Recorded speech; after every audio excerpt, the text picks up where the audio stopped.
శ్రీమాత్రే నమ. జయ గురు దత్తాత్రేయ నమ. ఈ వీడియోలో మనం మకర రాశి వారు ఏ విషయంలో జాగ్రత్తగా ఉండాలి, వాళ్ళ జీవితంలో అభివృద్ధి చెందాలంటే ఏ నియమాలు పాటించాలి అన్న విషయాన్ని మనం ఈ వీడియోలో తెలుసుకునే ప్రయత్నం చేద్దాం. మరి మకర రాశి శని దీనికి ఆధిపత్యం వహిస్తూ ఉంటాడు. సో ఆ కారణం వల్ల ఏంటంటే వీళ్ళ జీవితం ప్రాక్టికల్గా ఉంటుంది. కష్టపడితేనే జీవితంలో పైకి రాగలరు. అలాగే వీళ్ళకి చిన్నతనం నుంచే బాధ్యతలు, రెస్పాన్సిబిలిటీస్ రావడం జరుగుతూ ఉంటుంది. సో ఆ కారణం వల్లే వీళ్ళ జీవితంలో బాల్యం అంతా జీవితాన్ని గుణపాఠంగా నేర్చుకొని వీళ్ళు పడినటువంటి ఇబ్బందులు, కష్టాలు వాళ్ళ తర్వాత వాళ్ళంటే వాళ్ళ భార్య పిల్లలు పడకూడదని చాలా పొదుపుగా, చాలా ఎకనామిక్గా లైఫ్ని లీడ్ చేయడం జరుగుతుంటుంది. సాధారణంగా వీళ్ళు ఒక సాధారణమైనటువంటి కుటుంబంలో జన్మించడం జరుగుతూ ఉంటుంది. ఈ మకర రాశి, మకర లగ్నం కూడా అనుకుందాం.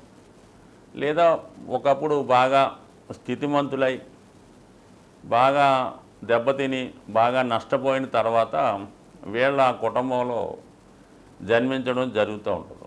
సో ఈ కారణం వల్ల ఏంటంటే వీళ్ళకి చిన్నప్పటి నుంచే ప్రతిదానికి కూడా లేనట్టుగానే ఉంటుంది. ఒక స్కూల్కి వెళ్దామన్నా, ఒక విద్య నేర్చుకుందామన్నా, ఒక కోర్స్ నేర్చుకుందామన్నా ప్రతిదీ కూడా ఎకనామికల్గా ఇబ్బంది పడుతుంటారు. సో అదే టైంలో వీళ్ళ పేరెంట్స్ కూడా ఇబ్బంది పడడం వల్ల వీళ్ళు కొంతమంది చిన్నతనంలోనే ఏదో 10th క్లాస్ నుంచే ఏదో చిన్న చిన్న ఉద్యోగాలు చేసుకోవడం, ఏదో అలాగా ఈ డైలీగా చిన్న చిన్న పనులు చేసుకుంటూ చదువును పూర్తి చేసుకొని రావడం జరుగుతూ ఉంటుంది. ఆ కారణం అంటే వీళ్ళ జీవితంలో ఖచ్చితంగా పైకి వచ్చారంటే వీళ్ళు స్వయం కృషితో మాత్రమే రావడం జరుగుతుంది. వెనకాల ఎవరి సహకారం కూడా ఉండదు. అయితే పొదుపుగా ధనాన్ని కాపాడుకోవడం వల్ల తర్వాత ఇబ్బందులు పడే రోజుల్లో మనకు అవసరం ఉంటుందనే ఉద్దేశంతోనే మనీ సేవింగ్ చేసుకుంటారు. కాబట్టి వీళ్ళు అంచెలంచెలుగా జీవితంలో ఎదగడం జరుగుతుంది.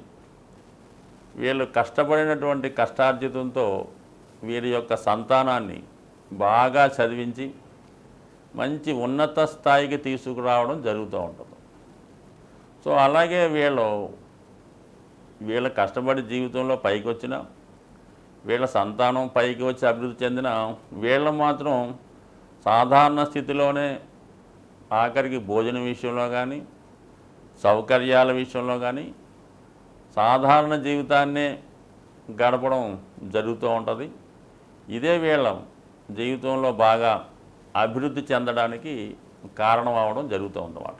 సో ఇది లైఫ్ సీక్రెట్ అంటే only savings, hard working nature, ఈ రెండు వీళ్ళని జీవితంలో పైకి రావడం జరుగుతూ ఉంటుంది. మరి ఎక్కువగా వివాహ విషయంలో ఎలా ఉంటుందంటే వీళ్ళకి ఈ రాశ్యాధిపతి శని, వీళ్ళకి 7వ భావం చంద్రుడు అంటే కర్కాటక రాశి అవ్వడం వల్ల ఒక విధంగా ఈ మకర రాశి ఈ సేవక రాశి దేని ప్రకారం ఈ నవగ్రహ క్యాబినెట్ ప్రకారం చంద్రుడేమో మరి రాణి గారు, యువరాణి. అందువలన వీళ్ళు సాధారణంగా వీళ్ళకన్నా ఒక పెద్ద స్థాయి కుటుంబం నుంచి భార్య రావడం వల్ల, లేదు ఈ అమ్మాయి అయితే భర్త రావడం వల్ల కొంతవరకు వివాహ జీవితంలో ఒక విధమైనటువంటి లాభం ఉంటుంది, ఒక విధమైనటువంటి ఇబ్బంది ఉండడం జరుగుతూ ఉంటుంది. సో ఇక్కడ ఎలా ఉంటుందంటే చిన్నప్పుడేమో తల్లిదండ్రుల కోసం కష్టపడడం, వాళ్ళు చెప్పినట్టు నడుచుకోవడం. పెళ్ళైన తర్వాత ఏమో జీవిత భాగస్వామి కోసం కష్టపడడం, వాళ్ళకి అన్ని సౌకర్యాలు కల్పించడం, వాళ్ళ కోసం జీవితం గడపడం. దాని తర్వాత పిల్లల కోసం, ఇలాగ వీడి జీవితం అంతా కూడా వాళ్ళకి సేవ చేయడంలోనే సరిపోతుంటుంది. ఏ రోజు కూడా వీడు సుఖపడినట్టు ఉండదు. అంటే ఆ కష్టంలోనే వీడు ఆనందాన్ని పొందుతూ ఉంటాడు. అదే వీడి జీవిత సర్వస్వం అనుకుంటుంటాడు, అదే జీవితం అనుకుంటుంటాడు. అందులోనే వీడు తృప్తి పడుతూ ఉంటాడు. ఆ తృప్తి పడడంలోనే వీడి జీవితంలో సుఖంగా హ్యాపీగా ఉన్నట్టు కనబడుతూ ఉంటుంది. సో ఇది ఒక విధంగా వీడు ఎవరి దగ్గరైనా పనిచేస్తున్నా వాళ్ళ యజమాని అన్న ఖచ్చితంగా వీళ్ళని చూసి వాళ్ళు ఒక విధమైన ఈష్టపడుతూ ఉంటుంటారు. సందర్భానుసారంగా నువ్వే నయం అబ్బాయి మాకన్నా అని అనడం జరుగుతుంటుంది. ఇదొక వాళ్ళకి మరి అదృష్టమో చెప్పలేం, దురదృష్టమో చెప్పలేం. సో అయితే వీళ్ళకి మరి ఎప్పుడూ కూడా వీళ్ళు ఎక్కడ పనిచేసినా కూడా యజమానితో అక్కడ ఉన్నటువంటి బాస్తో ఖచ్చితమైనటువంటి ఇబ్బందులు కష్టాలు రావడం జరుగుతుంటుంది. అంటే మరి వీళ్ళు శని యొక్క రాశి కష్టపడిన వాళ్ళు అక్కడ సూర్యుడు అష్టమాధిపతి అవ్వడం వల్ల వీళ్ళకి కంపల్సరీగా వీళ్ళకి వృత్తి విషయంలో తగు న్యాయం జరగదు. సో దశల ప్రకారం చూసుకుంటే ఇందులో వీళ్ళకి ఉత్తరాషాఢ, శ్రవణం, ధనిష్ట. సో ఇది విధి విశాత్తు మరేటో ఉత్తరాషాఢ నక్షత్రంలో జన్మించిన వాళ్ళు రవి దశలో పుడతారు. వీళ్ళకి సూర్యుడు అధిపతి కాబట్టి ఈ దశ అంత ఉపయోగపడదు. దాని తర్వాత పుట్టినటువంటి చంద్రమహాదశ, శ్రవణ నక్షత్రం చంద్రమహాదశ కూడా చంద్రుడు వీళ్ళకి అనుకూలించే గ్రహం కాదు, మరి రాశాధిపతికి శత్రువు. దాని తర్వాత వచ్చినటువంటి ధనిష్ట నక్షత్రం కుజుని యొక్క నక్షత్రం, అది కూడా అంటే మొత్తం మీద ఈ మకర రాశిలో ఉన్నటువంటి 3 నక్షత్రాలు కూడా వ్యవహారపరంగా శాస్త్రరీత్యా రవి, చంద్ర, కుజులు ముగ్గురు కూడా శత్రువులు అవుతుంటారు.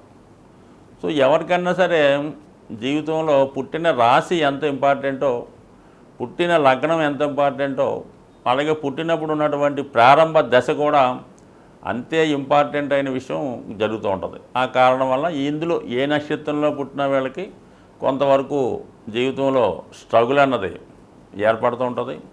ఈ బాల్య దశలు వచ్చిన దశలన్నీ కూడా ఇబ్బందికరంగా రావడం జరుగుతూ ఉంటుంది. దాని తర్వాత వచ్చినటువంటి రాహుదశ, అంటే అందరికీ కూడా రాహుదశ కంపల్సరీగా రావాల్సిందే. ఈ రాశిలో ఏ నక్షత్రంలో పుట్టినా మరి ఆ రాశి వీళ్ళకి ఆ రాహువు ఒక విధంగా ఘనాధిపతి, ఒక విధంగా రాశ్యాధిపతి మిత్రుడు కాబట్టి అప్పటి వరకు జరిగిన దాన్ని బట్టి రాహు ఆధారపడి ఉంటాడు. జీవితంలో అయితే బాగా ఉన్నత స్థాయికి తీసుకెళ్తాడు, లేదా వేరే అలవాట్లతో, వ్యసనాలతో, బలహీనతలతో, ఇబ్బందులతో ముందుకు తీసుకెళ్తూ ఉంటాడు. సో ఏదన్నా ముందు ఈ 3 దశలను బట్టి ఆ 4వ దశ అనేటువంటి ఆ రాహు ఇలాగ ఉంటుంది. బట్ ఏదైనా ఈ మకర రాశిలో జన్మించిన వాళ్ళకి ఈ మనం ఇందాక అనుకున్నటువంటి రవి, చంద్ర, కుజ దశలు బాగా ఇబ్బంది పెడుతుంటాయి. దాని తర్వాత వచ్చినటువంటి రాహు కొంతవరకు పర్వాలేదు, కానీ దాని తర్వాత వచ్చినటువంటి గురు మహాదశ, సో అది కూడా గురువు ఈ రాశి వారికి తృతీయ వ్యయాధిపతిగా మరి ఎక్కువగా అంత సుఖమైన జీవితం ఇస్తే ఇవ్వచ్చు, కానీ పెద్దగా అభివృద్ధి ఇవ్వలేకపోతుంటాడు. సో ఈ కారణం వల్ల వీళ్ళకి వచ్చిన దశలు కూడా అనుకూలించలేకపోవడం వల్ల కేవలం స్వశక్తితోనే జీవితంలో పైకి రావాల్సి ఉంటుంది. ఈ రాశి వారికి కుజుడు బాధకుడు కాబట్టి ఖచ్చితంగా వీళ్ళకి అన్నదమ్ములతో విభేదాలు, స్థిరాస్తి విషయంలో ప్రాబ్లమ్స్, ఏదైనా ఆస్తి ఉంటే దానివల్ల ఇబ్బందులు రావడం జరుగుతుంటుంది. వీళ్ళు నిరంతరం కుజగ్రహ అనుగ్రహం కోసం సుబ్రహ్మణ్య స్వామిని లేదా ఆంజనేయ స్వామిని పూజించుకోవడం, సాధ్యమైనంత వరకు వీళ్ళ అధికారులతో, యజమానితో సర్దుకుపోవడమే మంచిది.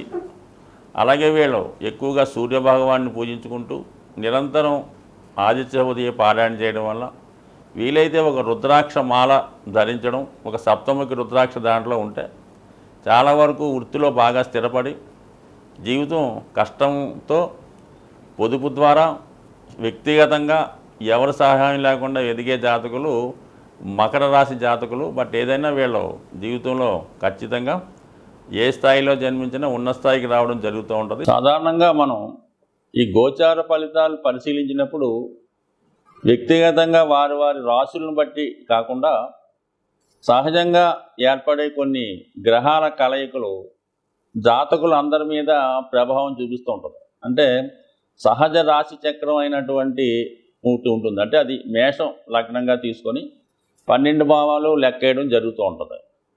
సో ఈ భావాల్లో కొన్ని గ్రహాలు బలంగా ఉన్నప్పుడు అవి జాతకులు అందరి మీద ప్రభావాన్ని చూపడం జరుగుతూ ఉంటుంది.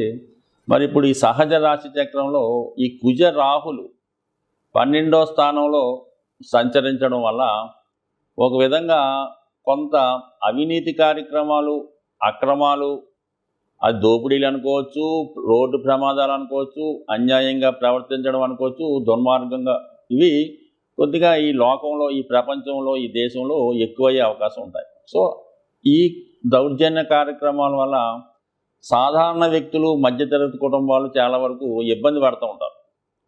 సో అలాగే ఈ గురువు రవి కలిసి ఉండడం ఒక విధంగా ధనస్థానంలో ఉండడం వల్ల ఫైనాన్షియల్ ఫ్లో బాగా పెరుగుతూ ఉంటుంది అన్నమాట. ఆర్థిక సంపద పెరుగుతుంది, మనీ రొటేషన్ పెరుగుతూ ఉంటుంది, బ్యాంకింగ్ రంగం, ఫైనాన్స్ రంగం చాలా డెవలప్ అవుతూ ఉంటుంది. అంటే 2వ స్థానం అన్నది సహజ 2వ స్థానం వృషభ రాశి, ఫైనాన్స్ సంబంధించింది. ధనకారకుడు అక్కడ సంచరించడం వల్ల ఫ్లో ఆఫ్ మనీ ఎక్కువ పెరుగుతుంది. ప్రభుత్వం వారి దగ్గర కూడా మరి వాళ్ళ యొక్క సంపద పెరగడం వల్ల ప్రభుత్వాలు బలంగా తయారవుతాయి. సో ఆ కారణం వల్ల ప్రజలకి సౌకర్యవంతమైన జీవితం రావడం జరుగుతూ ఉంటుంది అన్నమాట. సో ఏదైనా మరి మంచి జరిగినప్పుడు అందరూ సంతోషిస్తారు, పథకాలు వచ్చినప్పుడు అందరూ తీసుకుంటుంటారు. కానీ ఈ కుజరాహుల కలయిక వల్ల కొన్ని ప్రమాదాలు, అనుకోని ఇబ్బందులు జరిగే అవకాశాలు ఉన్నాయి. కాబట్టి మరి రాబోయే 15 రోజులు ఈ ప్రభావం ఉంటుంది. కాబట్టి ఎక్కువ మంది ప్రయాణాలు చేస్తున్న వాళ్ళు, అంటే ఎక్కువగా ఈ మోటార్ సైకిల్ మీద వేగంగా ప్రయాణం చేస్తున్న వాళ్ళు, అలాగే ప్రమాదకరమైన వృత్తుల్లో ఉన్నవాళ్ళు కొంత జాగ్రత్తగా వ్యవహరించడం మంచిది. బట్ ఏదైనా రాబోయే 15 రోజుల్లో మరి ప్రతి ఒక్కరు కూడా ఈ అభిషేకం చేసుకోవడం వల్ల, అంటే మీనరాశిలో ఈ 2 గ్రహాలు ఏర్పడ్డాయి కాబట్టి ఎక్కువగా ప్రజలకు అనుకోకుండా నష్టం ఏర్పడుతూ ఉంటుంది, రుణదాతల నుంచి ఒత్తిడి ఏర్పడుతూ ఉంటుంది, అనుకోకుండా మెడికల్ ఎక్స్పెండిచర్, ఏదో చిన్న ప్రమాదం వల్ల అనుకోకుండా వచ్చే హెల్త్ ప్రాబ్లం వల్ల ఎక్కువగా హాస్పిటలైజేషన్ అవ్వడం, ధనం ఖర్చు అవ్వడం జరుగుతూ ఉంటుంది. అంటే ఈ ధనం ఖర్చు అవ్వడం కంటే మనకి ఎక్కువ మోసం రూపంలో పోతుంటుంది. ఏదో చిన్న హెల్త్ ప్రాబ్లం ఉంటుంది, దాన్ని ఏదో పెద్దగా చెప్పి ఒక 1000 రూపాయలతో పోయేదానికి ఒక 10,000, 1,00,000 రూపాయలు కూడా ఖర్చు పెట్టించవచ్చు. ఇటువంటి వాటి నుంచి తప్పించుకునే ప్రయత్నంలో మరి ఎక్కువగా ఈ రాహువుకి కుజుడు జలతత్వంలో కలిసి ఉండడం వల్ల మీరు లక్ష్మీ నరసింహస్వామి దేవస్థానం, మనకి యాదగిరి గుట్ట, అలాగే మంగళగిరి, మరి అలాగే సింహాచలం వంటి ఈ లక్ష్మీ నరసింహస్వామి దేవస్థానంలో లోకల్గా ఉన్నటువంటి టెంపుల్ ఏమన్నా ఉంటే అటువంటి టెంపుల్లో విధి విధానంగా మరి స్వామికి పానకంతో అభిషేకం చేయడం వల్ల కానీ, లేదంటే పానకం నైవేద్యంగా పెట్టడం వల్ల, ఇవన్నీ కుదరని వాళ్ళు ఇంటి దగ్గరే మరి లక్ష్మీ నరసింహస్వామికి పానకాన్ని నైవేద్యంగా పెట్టడం వల్ల ఇటువంటి విపత్తుల నుంచి తప్పుకునే అవకాశం ఉంటుంది. స్వస్తి.